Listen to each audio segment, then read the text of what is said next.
à tous, ravi d'être avec vous pour cette première édition complète de la soirée sur Al-Oula à la une aujourd'hui.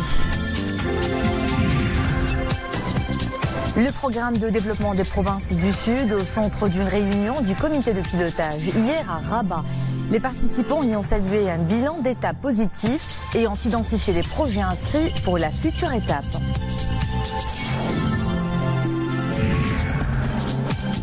Lutte contre la désertification. Les experts des centres techniques nationaux s'activent pour identifier les facteurs à l'origine de la dégradation des écosystèmes des espaces forestiers. Reportage à suivre à Agadir.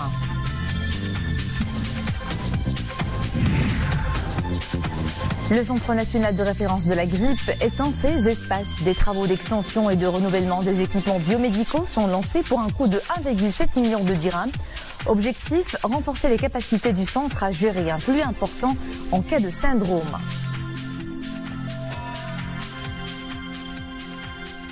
Mais d'abord, Sa Majesté le Roi Mohamed VI a eu la bienveillance d'accorder au projet de la ligne à grande vitesse reliant Tanger à Casablanca le nom hautement symbolique d'Al-Bouraq.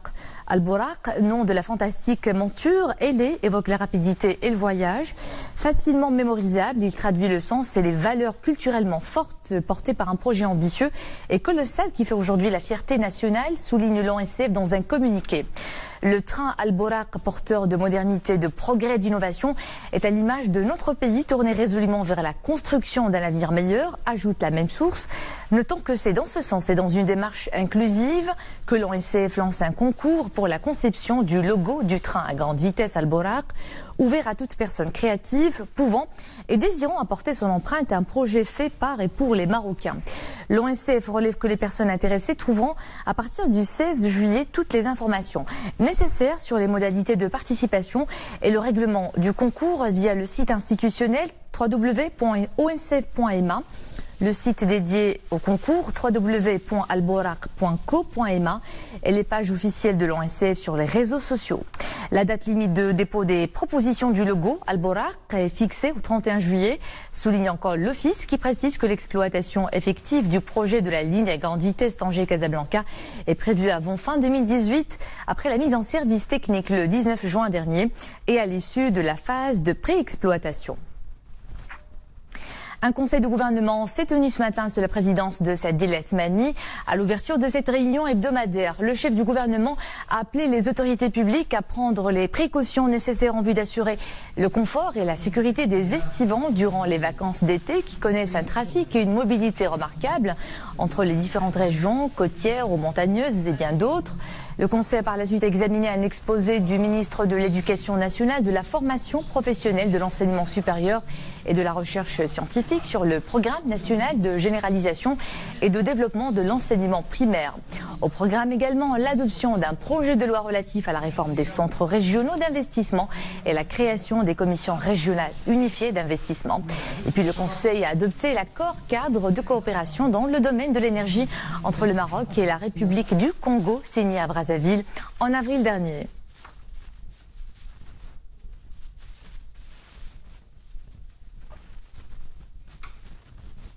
Le programme de développement des provinces du Sud avance à une cadence soutenue. C'est le constat dressé lors d'une réunion du comité de pilotage de ce programme pour faire le point sur l'état d'avancement des projets inscrits. La réunion a été présidée hier à Rabat par le ministre de l'Intérieur et l'a également permis d'identifier les obstacles constatés dans la mise en œuvre de ces projets. Le comité de pilotage du programme de développement des provinces du Sud s'est dit satisfait des taux de réalisation des différents projets programmés. Le niveau de réalisation avance selon les délais fixés. Les projets touchent à l'enseignement supérieur, à la culture et à l'eau, notamment les projets de protection contre les inondations et les installations hydrauliques. Tous les engagements pris par le département de l'eau sont en cours de réalisation. Un engagement fort pris par les autres départements ministériels concernés. Le taux de réalisation atteint les 100%. Il sera procédé à la création d'établissements universitaires à Dakhla. Parmi ces établissements, l'école supérieure de technologie, une faculté de médecine à Laayoune et la restructuration de la faculté de la Sharia à Smara. Il y a des programmes culturels prometteurs, surtout en termes de valorisation du patrimoine immatériel des provinces du Sud, notamment le patrimoine Hassani. Dans la région de Dakhla, les projets routiers et ceux de raccordement de la ville au réseau électrique national connaissent également un rythme important de réalisation. Dans la région Laayoune Saqiya al-Hamra, le taux d'avancement de nombreux projets atteint les 48%. Le taux d'avancement des projets est d'environ 48% par rapport au constat fait lors de la dernière réunion où le taux était de 36%. Les engagements financiers des départements gouvernementaux et le partenariat entre les différents intervenants sont clairs, le niveau de réalisation des projets avance selon les délais fixés, ce qui profitera amplement à la région. Au niveau de la région Dakhla Oued Dahab, les projets connaissent un taux de réalisation important. Il y a les projets routiers et ceux de raccordement de la ville de Dakhla au réseau électrique national. À noter également d'autres projets importants comme le port atlantique, un grand projet structurant, encore en phase d'étude. Le taux d'avancement du programme de développement des provinces du Sud devrait atteindre les 70% d'ici la fin de l'année en cours. Il lui a été consacré une enveloppe budgétaire de 77 milliards de dirhams. Il devrait permettre la création de plus de 120 000 emplois. Le développement des relations entre le Maroc et l'Angola, tout comme du dialogue politique régulier à l'agenda de la visite à Rabat du ministre angolais des Relations extérieures. Manuel Domingos Augusto a rencontré le ministre des Affaires étrangères et de la coopération internationale. Il a également participé à une réunion élargie qui a permis d'identifier des projets, actions et initiatives qui peuvent alimenter les relations bilatérales. Soad Anachet.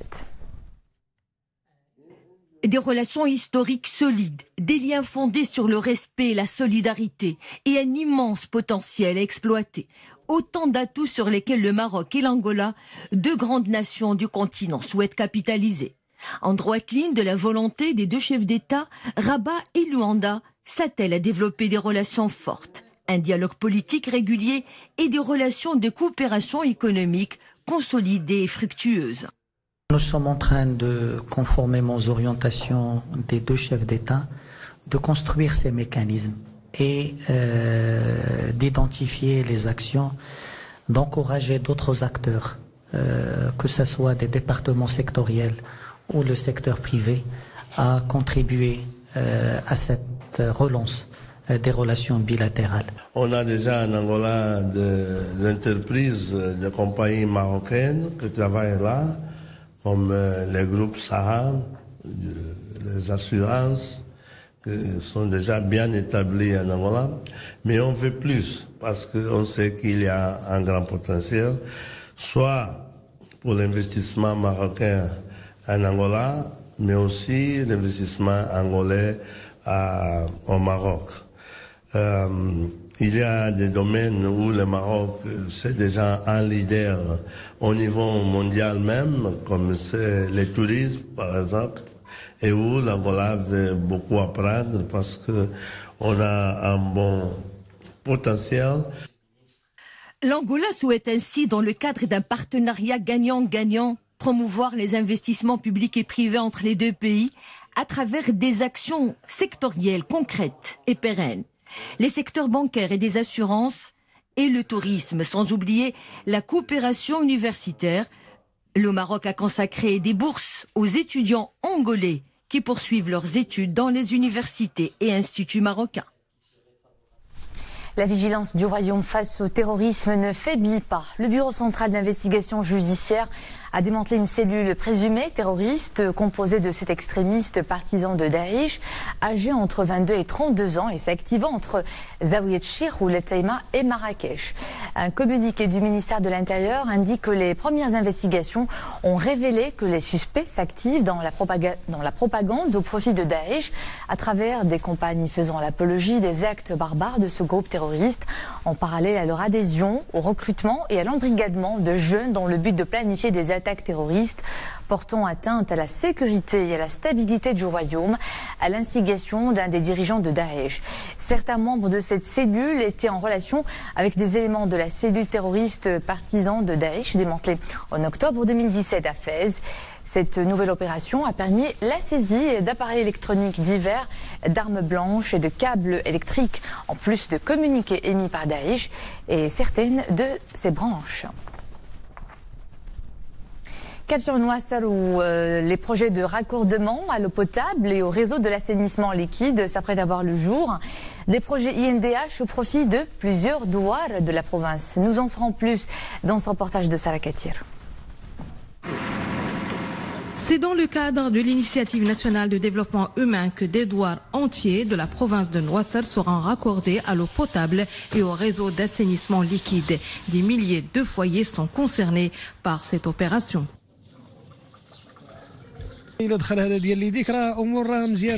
Avoir de l'eau potable chez soi et être raccordé au réseau d'assainissement liquide répond parfaitement à nos attentes dans cette province. L'enveloppe budgétaire du projet s'élève à plus de 44 millions de dirhams.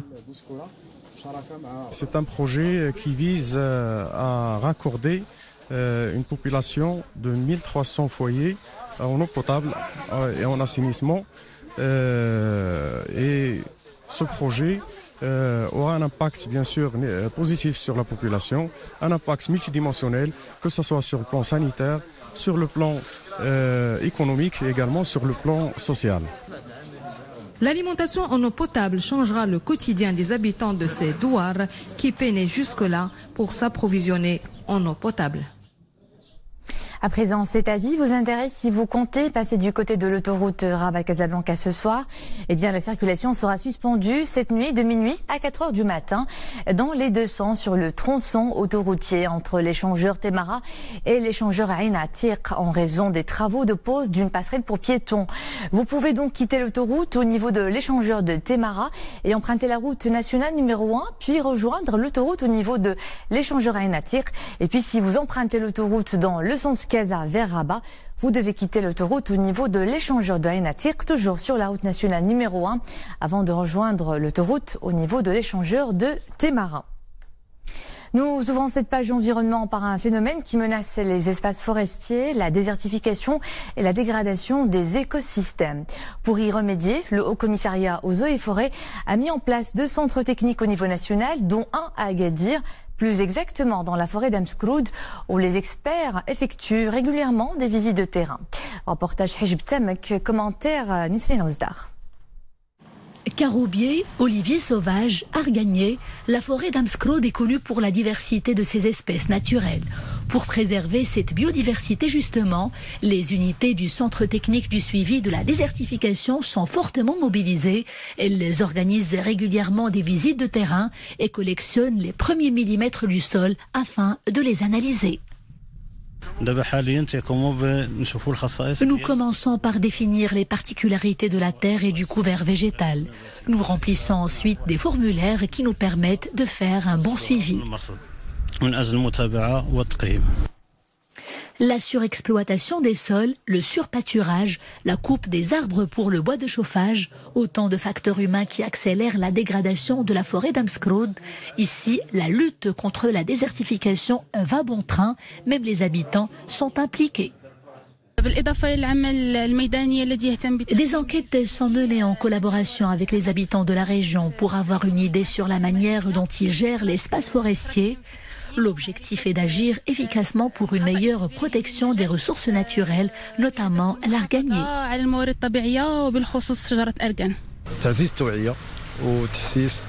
Pour réussir ce combat, il est nécessaire de sensibiliser les habitants.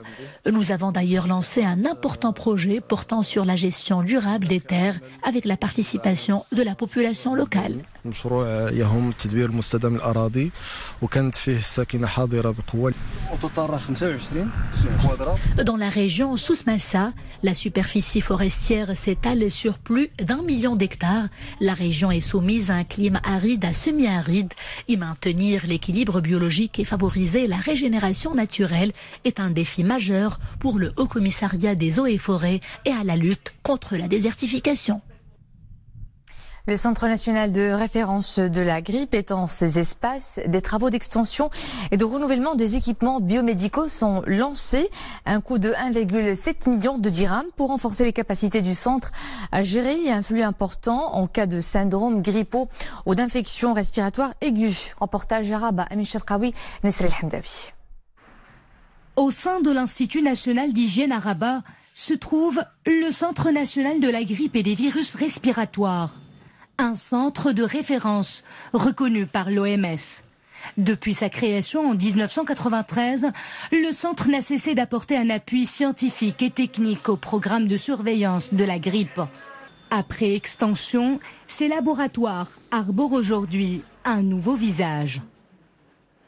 Le laboratoire il assure la confirmation des cas de syndrome grippaux et aussi des cas d'infection respiratoire, des syndromes respiratoires aigus sévères pendant la période saisonnière, donc de la grippe saisonnière qui débute depuis le mois de septembre et se termine donc vers le mois de mars. Mais aussi il assure l'isolement des virus, donc pour donner une idée sur les virus circulant à l'échelle nationale, sur leur résistance par rapport aux antiviraux donc spécifiques pour les virus grippaux. Mais aussi il partage les souches isolées à l'échelle nationale avec les centres collaborateurs OMS. Plus des 2/3 du personnel du Centre national de la grippe sont des femmes. Parmi elles, Fatima Al-Falaki. Cela fait 11 ans qu'elle assure des activités de culture cellulaire et d'isolement viral. Pour elle, ce centre de référence est un espace où il fait bon s'épanouir professionnellement. Durant mon expérience, j'ai eu le plaisir d'évoluer dans mon profil scientifique, technique, par les formations qui m'ont été offertes par l'Organisation mondiale de santé. Je pense qu'un laboratoire de virologie est mieux adapté pour une femme, vu son caractère de savoir-faire, de précision, de justesse. Et c'est un domaine qui repose plus particulièrement sur l'organisation plutôt qu'un travail de routine. Ce laboratoire de référence de la grippe n'est pas la seule structure d'analyse au sein de l'Institut national d'hygiène. Ce dernier intervient dans bien d'autres domaines sanitaires. En témoigne la multitude de laboratoires affiliés.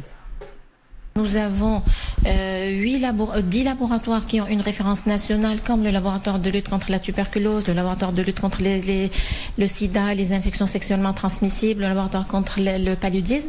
Mais nous avons aussi des laboratoires qui ont une référence internationale et plus spécialement la référence de l'OMS. L'Institut national d'hygiène est depuis 2015, il est maintenant certifié ISO 9001-2008. Et plusieurs laboratoires sont en phase d'accréditation, Inch'Allah, dans le futur. L'Institut national d'hygiène de Rabat compte se maintenir sur la même lancée. L'idée est de rester au diapason des normes internationales en matière de biologie médicale et environnementale.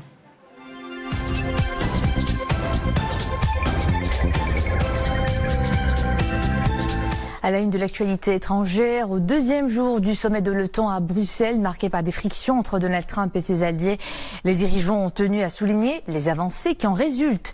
Le président américain salue les immenses progrès obtenus, selon lui, en matière d'engagement financier. Un avis partagé par le président français Emmanuel Macron, selon qui l'OTAN sort beaucoup plus fort de ce sommet. Les pays membres se sont en effet engagés à porter plus rapidement que prévu leurs dépenses militaires à 2% du PIB.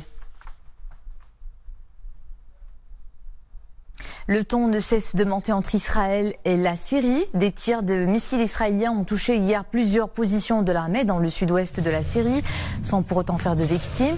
Une vidéo de la frappe a été publiée par Israël dans la soirée en expliquant avoir agi après l'infiltration d'un drone syrien. Et puis toujours sur le terrain, une attaque rebelle a tué 27 personnes parmi les forces pro-régime. La ville de Daraa, berceau de la révolte, est reconquise par le régime de Bachar el-Assad.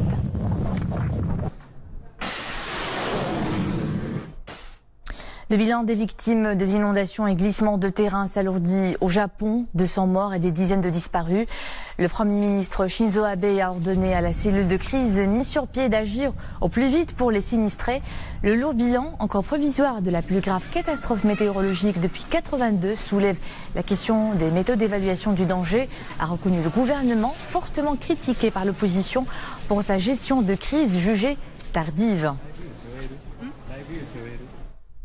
Et en Chine, le typhon Maria a fait d'impressionnants dégâts. C'est le 8e typhon à frapper le pays cette année. La province côtière de Fujian, au sud-est, est la plus touchée. Les fortes pluies et les rafales de vent ont poussé pas moins de 8000 personnes à déserter la région. Seulement quelques jours plus tôt, le typhon avait frappé le Japon et le Taïwan.